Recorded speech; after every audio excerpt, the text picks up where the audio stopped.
Hey everybody, good afternoon. Yes, I'm recording. Happy Wednesday. Wow, this week really is going by fast since we had Monday off. Monday was a holiday. Oh, I'm waiting for my link.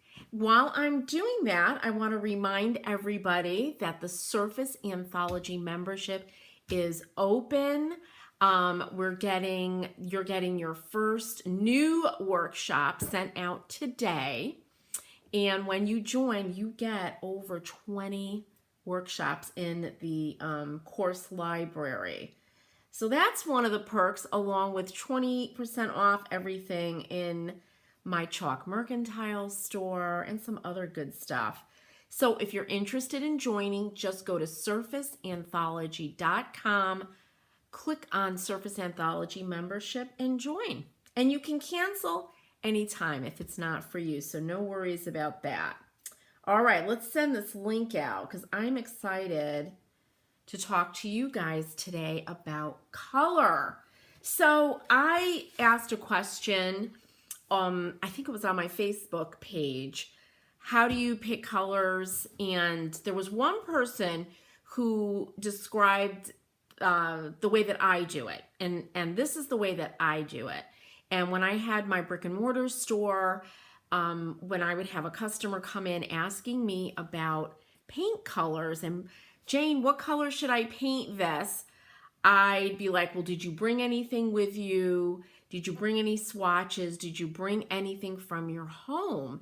Nope. So I would send them back home to get something.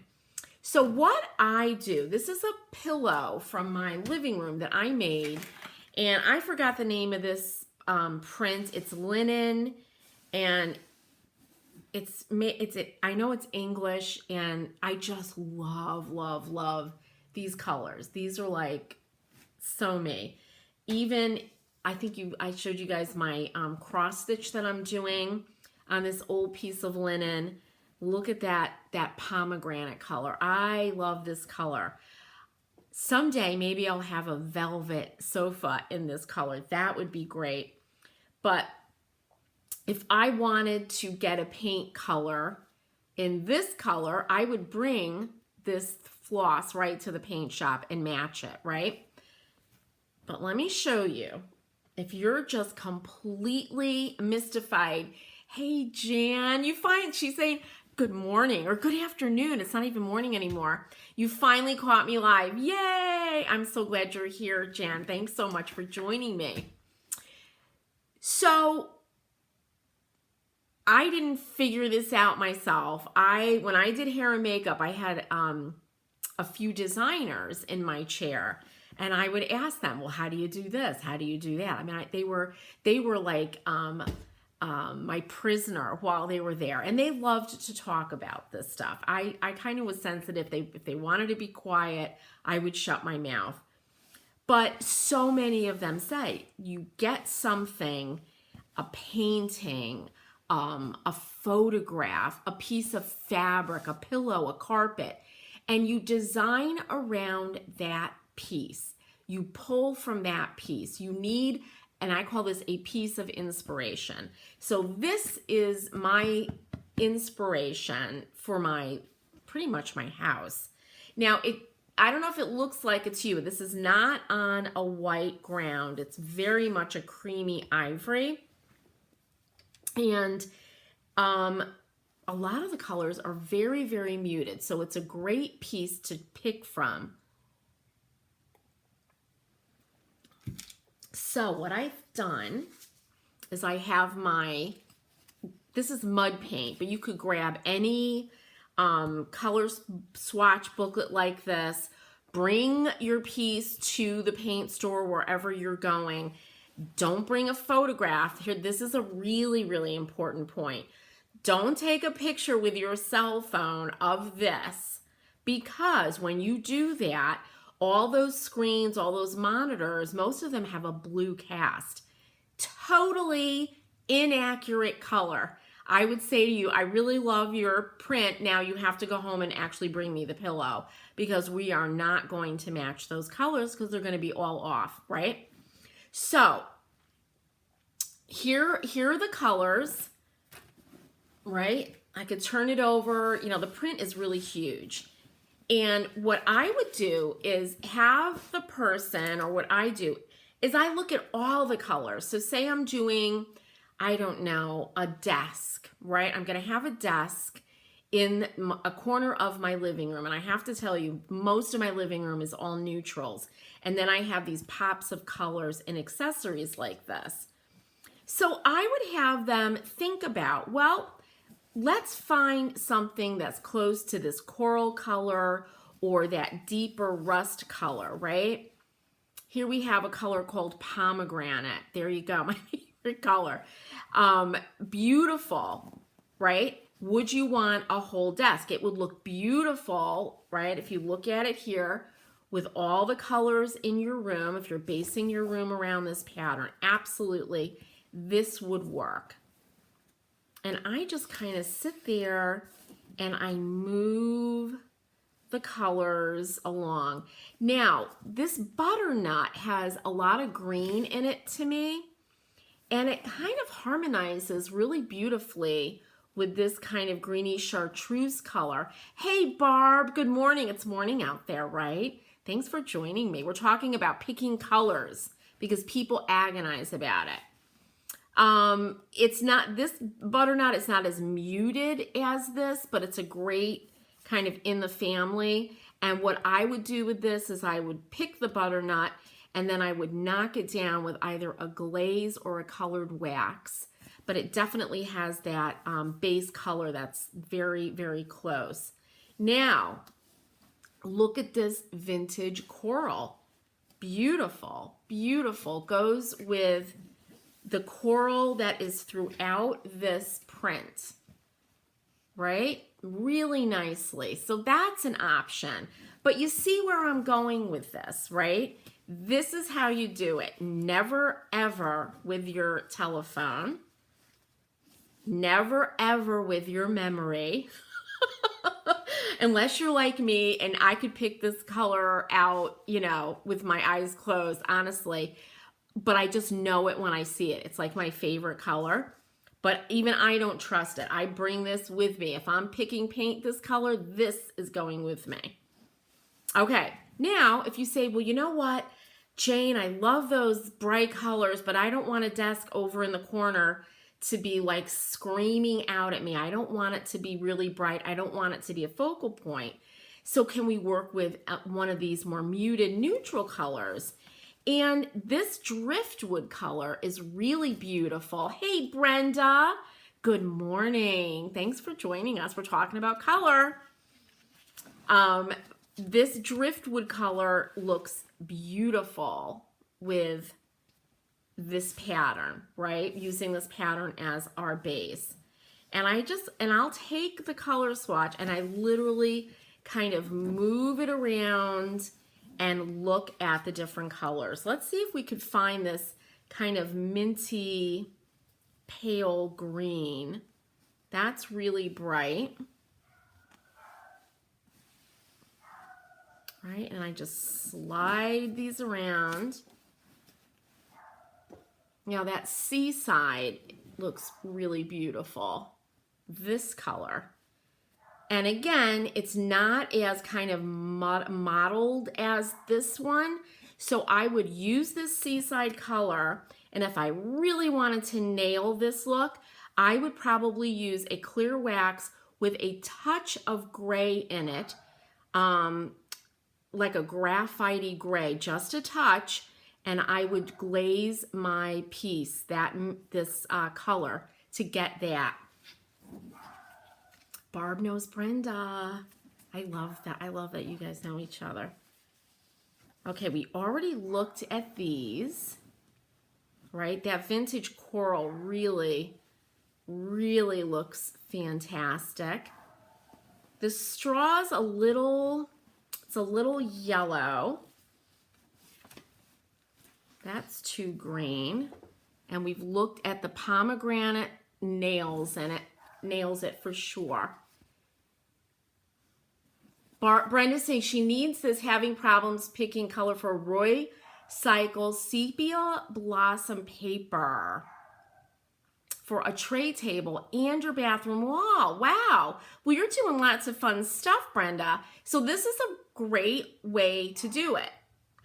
This is the only way I do it. But, you know, whether it's a pillow, a carpet, chips from your wall, maybe a favorite painting, definitely do that. And Barb is asking, where can you get one of those paint sample cards? You know, I don't carry them, but you can just go to mudpaint.com and they have these. Now, let me just tell you something about this. These are printed. These are not, and I have my actual samples over there. I'm not going to grab them. But in my shop, I actually made my own samples, right? I painted them out.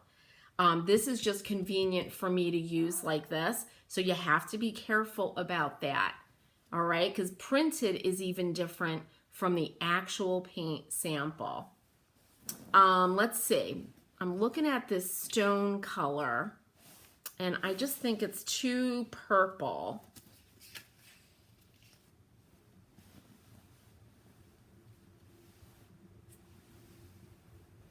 And this smoke actually looks really beautiful.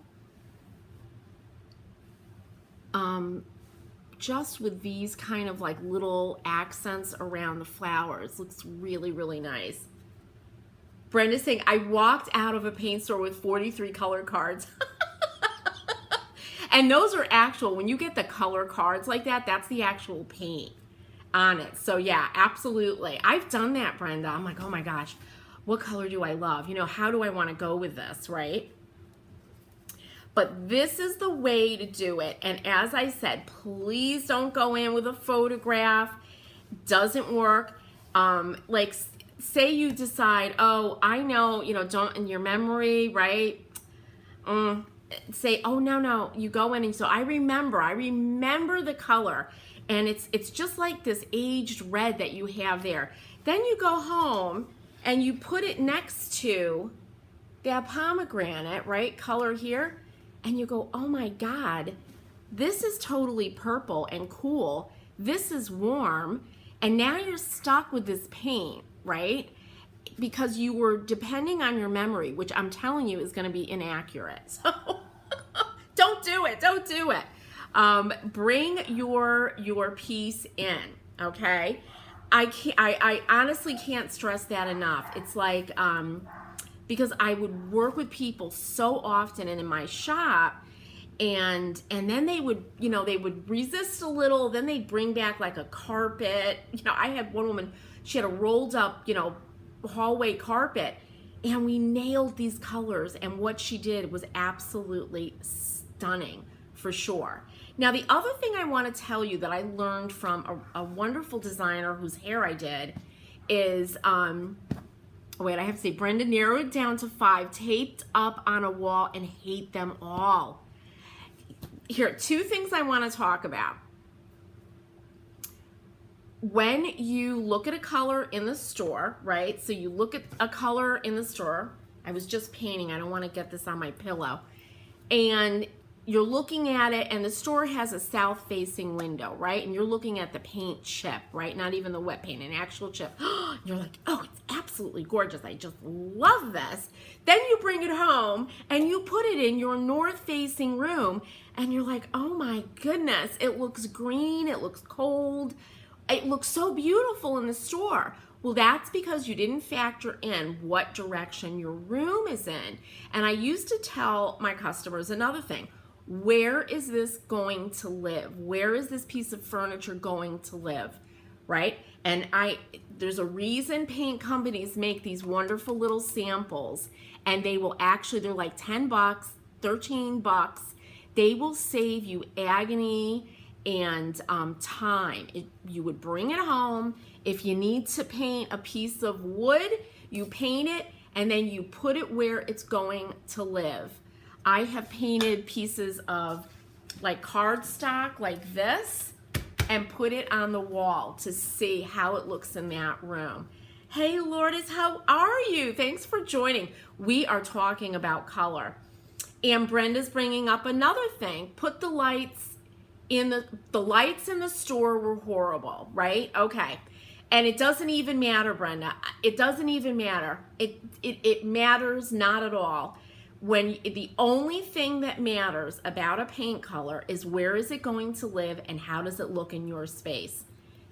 Get a sample. Get a sample and put it up there, especially if you're painting a big, like a big piece of furniture or the walls. Because like Brenda said, you could paint your wall and or have painters do it. You walk in and you're like, oh my gosh, I know I didn't ask for that green yellow, right? That it looks sickening. And that's what happens. So you really, really have to try it out first. I cannot stress that enough. The only time I ever had color accurate lights is I owned a salon out in Mill Valley, California. And I actually had the man who did lighting for the Smithsonian light my chair. So the color was absolutely accurate. It was like daylight on my client's hair and their makeup. I also lit them from the front. And that way they didn't walk out of the salon like love it in the salon and then hate it outside. So it's all about the lighting, all about the direction, the exposure of your room. So, so important. And Brenda said, yep, I have 6 little fusion colors, right? They have those cute little samples for the tray table, but the walls are in the basement and I put in a natural light bulb. Horrible. So awful. Brenda, I totally relate. I'm really, really picky about lighting. And I can't tell you, when we built our house, I have an energy rated house. I was the GC. I was a lunatic.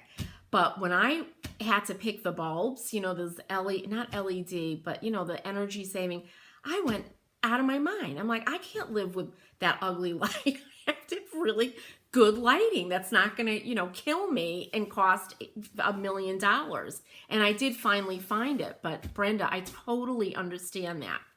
So I think we've covered everything. Lighting, right? You don't ever use a picture from your phone or your computer, right? And this is what I wanted to say. If you pick a photograph out of, I don't know, now I don't have a magazine near me. I'll just bring out a piece of paper. So say this is a photograph in a magazine, right? This is the photograph. And underneath they say, this is color blah, blah, blah by Benjamin Moore, right? So instead of going by the color that you love printed in the magazine, you go and buy the color that they say it is. But guess what? This is soy ink that they printed on the page representing that Benjamin Moore color. If that's the color you like, right? Literally, it's on the page. You take that page to the paint store, have them mix up a sample for you. Do you understand what I'm saying? Because the whole printing process is going to change that color, right? And it's not a game. We think we know color. We're not aware of the blue cast or a green cast over all our, mechanisms, all our monitors and stuff. And we don't know what direction our room is. And if you, and I think I said this ages ago, have a little design book. I have a little tiny book that I carry in my bag. And it has like as much information as I can write down. And I also have paint swatches in there, like actual paint swatches that I'll throw in there. The paint that my rooms are painted with, I have a little piece of this fabric in there. So then I have it. I can whip it out and pick out a color. Brenda, Brenda's asking me what lights I got. It was so long ago, and these lights last for like, I'm going to be dead and my bulbs are still going to be going. And I see, she's saying your previous owner made a basement a theater and it's so dark and you want to lighten it up. So I bet do you have like those cans, what do they call them? Those recessed lights? So that might be it too. You don't have ambient lighting, right? Like a lamp that has ambient lighting. It's undertones that screw me up. I have a design book as well. Brenda, that is this, a lot of the stuff, by the way, I talk about in the Surface Anthology membership. There's great ways to find undertones with paints. I went to art school, and a lot of the stuff that you see furniture painters doing, nothing's new. Everybody's been doing it for 1,000 years, but there's ways to find undertones. And I'm really sensitive to that. I go, ooh, that's a little too green for the room that I want it in. I really want, I want to have a really kind of ochre yellow, a really rich, warm yellow, not a green yellow. And not that I don't like green yellow, but it's not going to work in that north facing room for me. Sometimes people like that very, very cool kind of atmosphere, Yeah, and Brenda's saying, yep, the recessed and the sconces, but low. So you don't have ambient lighting like lamps and different things, Brenda. That's a challenge, but that doesn't mean you can't do it, Brenda. And I bet you're going to do something really nice, but it is frustrating. It's frustrating when you go into a room and you thought you picked great colors, you thought it was going to work, and you put the lights on and you're like, oh my God, it's horrible. And I remember last time I went to a salon, which was ages ago, I sat down and I looked at the lighting was so bad. I looked like I was 90. I'm not young, I'm 58, but man, did I look bad. And I said to my husband when I got home, I said, a 12-year-old kid would have looked bad in this lighting. It was so awful. I was lit from the top, so every bag and everything was awful. So it's like, oh my God, there's nothing like great lighting. There's nothing like candlelight, right? That's the best.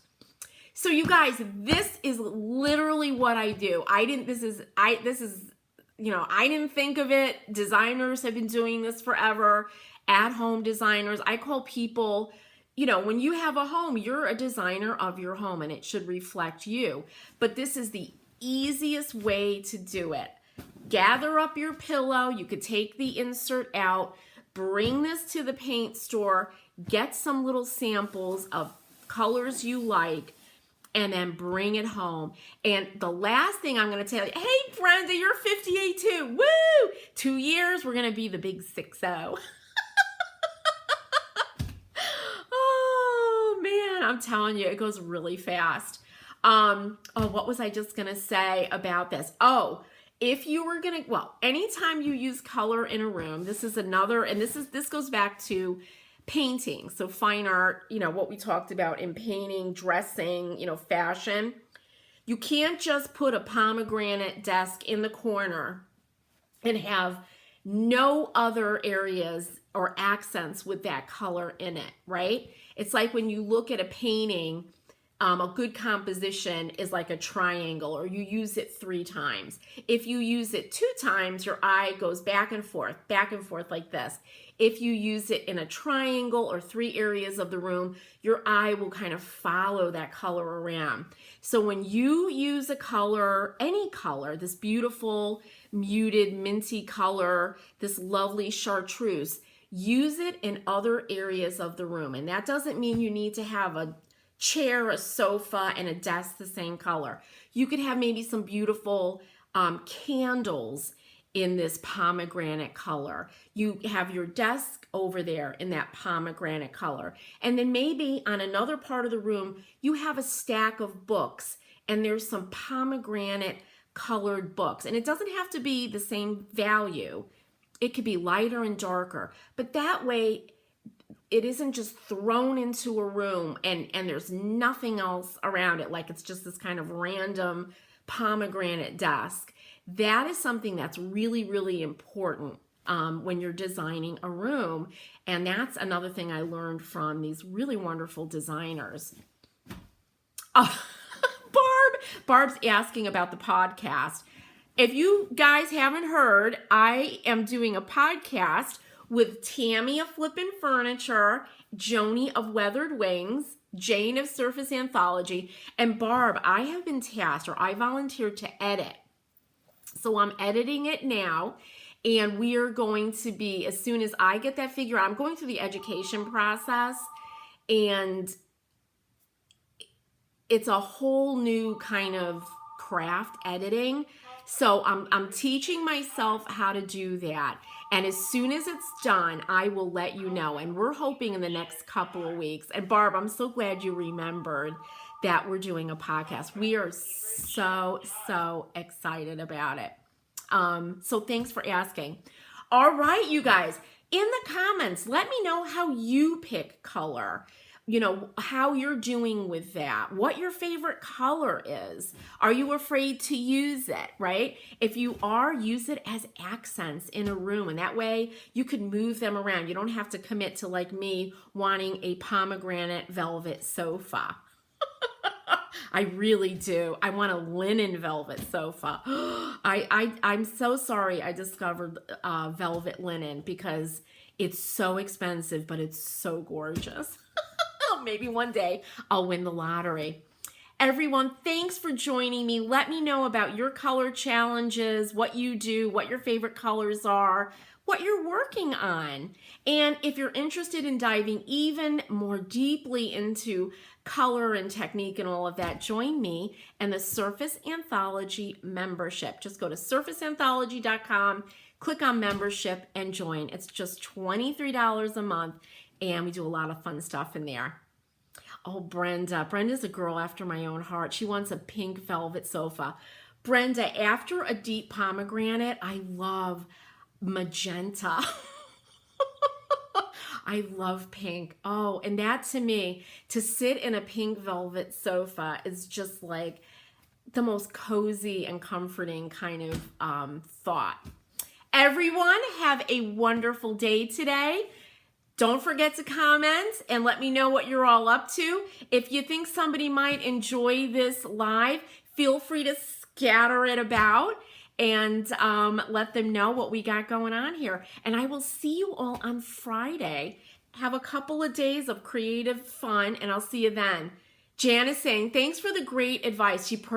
She loves blues and greens. Absolutely. Oh, thank you, Jan. Guys, I'll see you all.